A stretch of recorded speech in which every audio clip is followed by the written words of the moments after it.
Welcome to Stinkball.com Podcast Episode 4. In June 2009, the Fantasy Sports Trade Association held its annual business conference in Chicago, Illinois, and the Stinkball team got the inside scoop from several well-known fantasy sports experts. Here's what they had to say about fantasy football and the 2009 season.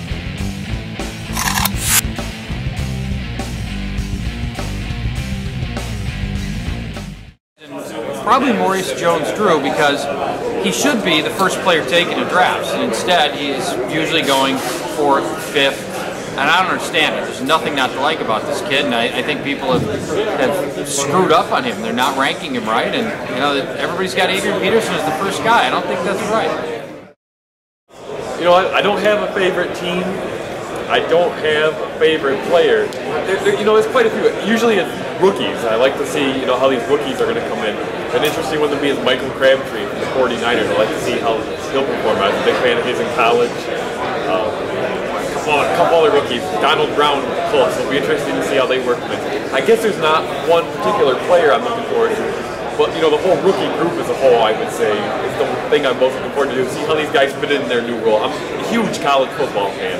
I love the college football. I love college fantasy football. So to see how some of these guys I've been watching in the college game translate to the NFL, that'll be something I'm really looking forward to. Well, I mean, I'm a Vikings fan, so I guess that would probably be, you know, Brett Favre, right? And maybe I don't know if I'm excited, but, you know, I'm obviously paying close attention because I'm a Tavares Jackson hater, and, you know, anything is an upgrade over Tavares Jackson, including state.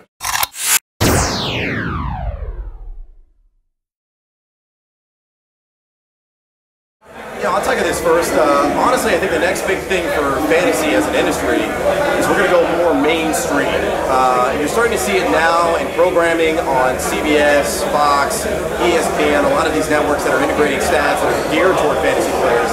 I would not be shocked within the next even 5 years that there is a all fantasy sports television network that's out there and more radio programming that's geared toward fantasy players.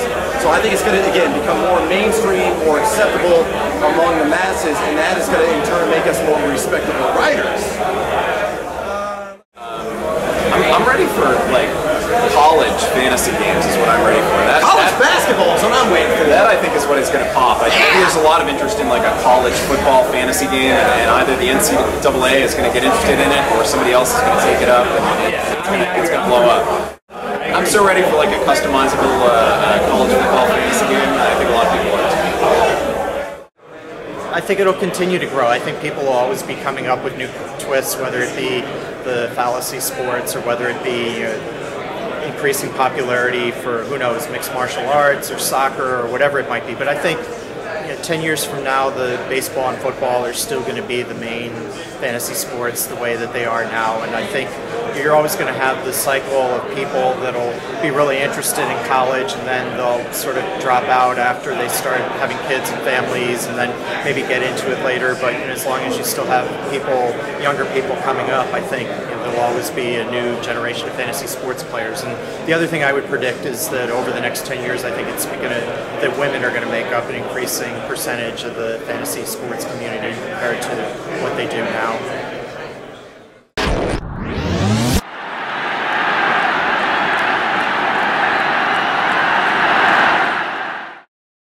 Well, you know, once again, ESPN Fantasy Football is totally free, 100% free, like free live scoring. It's fully customizable. It's not one of these sites that says we have free game and then you get there and you're like, oh, we have to play your way. It's fully customizable, whatever your league rules are. We have auction draft capability. We have a mock draft lobby, so you can actually practice. And not only is it, not only can you practice, but you can practice whatever slot you want. So if you want to figure out what happens if you have to pick 1 or pick 5 or pick 10, whatever, you go in and practice that. All sorts of great content. Free draft kit is going to come out next week. I don't know when this is going to be posted, but it comes out next week, middle of June. You know, Nate Ravitz and I do our podcast every single morning. It's called Fantasy Focus. So that's free on iTunes and on ESPN.com and the fantasy pages. So should be a good year. We're excited. We're looking forward to it. Well, that's all for our insider report from the 2009 FSTA conference. For more information on the Fantasy Sports Trade Association, visit www.fsta.org. To learn more about our new Loser League style fantasy contests, check out www.stinkball.com.